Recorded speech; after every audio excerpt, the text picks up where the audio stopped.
I do think you look kind of cute in that sweatshirt. I love this sweatshirt.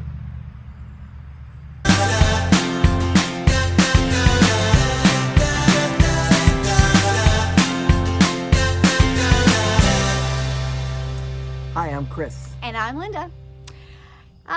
So many people are walking around this life without purpose. They don't know their purpose. They don't feel like they have a purpose. They're just wandering. They're lost. There's not a sense of direction in their life. And why is that the case? Maybe they feel stuck doing something that they want to do. Or maybe really at the heart of it, they don't know who they are. They don't know what they were made to do. They don't know what they're good at. They don't understand their own strengths and weaknesses. And so if you don't know yourself, you can't point yourself in the right direction and follow a purpose. I think everybody struggles with that, wondering, what do I do when I grow up? What should I do that'll make me feel complete and satisfied? A lot of people look to their job. That job is going to be the be-all, end-all. A lot of people look to relationships, certain relationships they think are going to fix all of their problems. It's interesting because purpose isn't necessarily your profession, although it includes that. And purpose isn't necessarily a person, although it does include that. There's something more at work here. I guess I could say that your purpose is connected to a person, in that I believe that Jesus Christ wants us to walk in a way that has purpose and direction. When I was younger, I did find that there were certain things that made me happy, and certain things that I did that brought me a lot of joy and others joy. I could tell a story or make a joke, and it seemed like it would resonate with people. And it's funny how those little signs of life early on would show up later on and kind of be a part of my purpose. I think another word for purpose is calling. What is your calling? What were you created to do? Like Chris said, we believe that we were created by God, and that with that creation we have a job to do, or a calling, a fulfillment, a purpose to this life.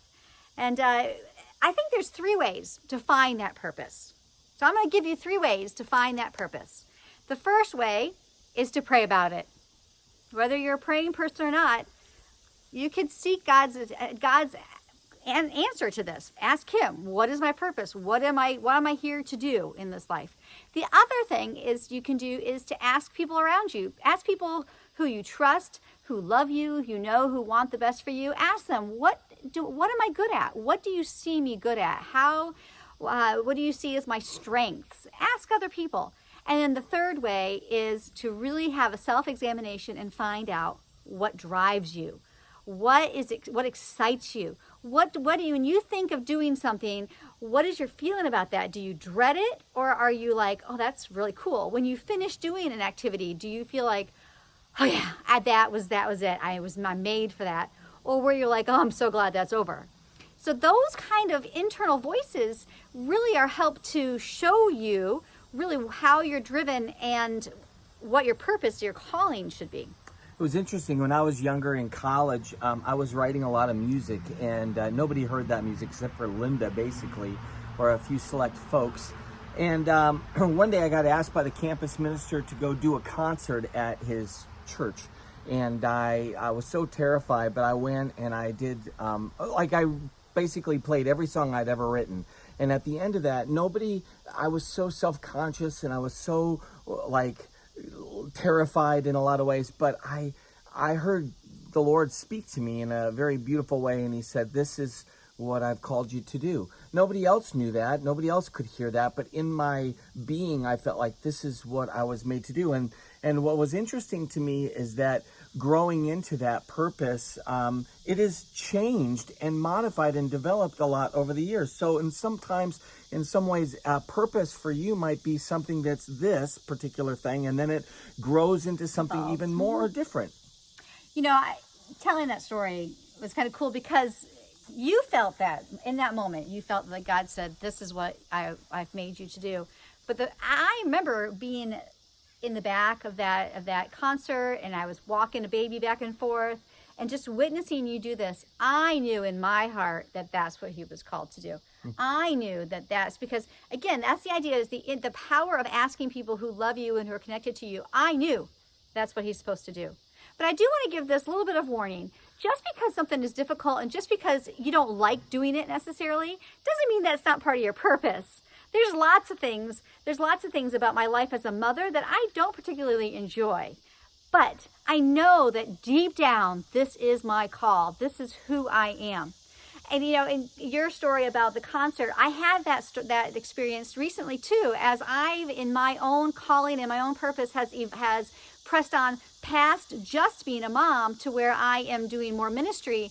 And when I sit down and I have a conversation with a person about deep spiritual things, and we share in each other's lives that way, I walk away going, oh, I was made for this. I know I was made for that kind of interaction. But that doesn't take away from my deepest calling and vocation as a mother. And so a purpose may evolve, but you have to always keep in mind what is your deepest call and not allow the newer direction to take away from really what your deepest call is. So it will evolve and it will change. And for me, as a mother, it will evolve and change eventually even more, because as my children all leave the house. But just because it's not fun and not easy doesn't mean it's not part of your calling.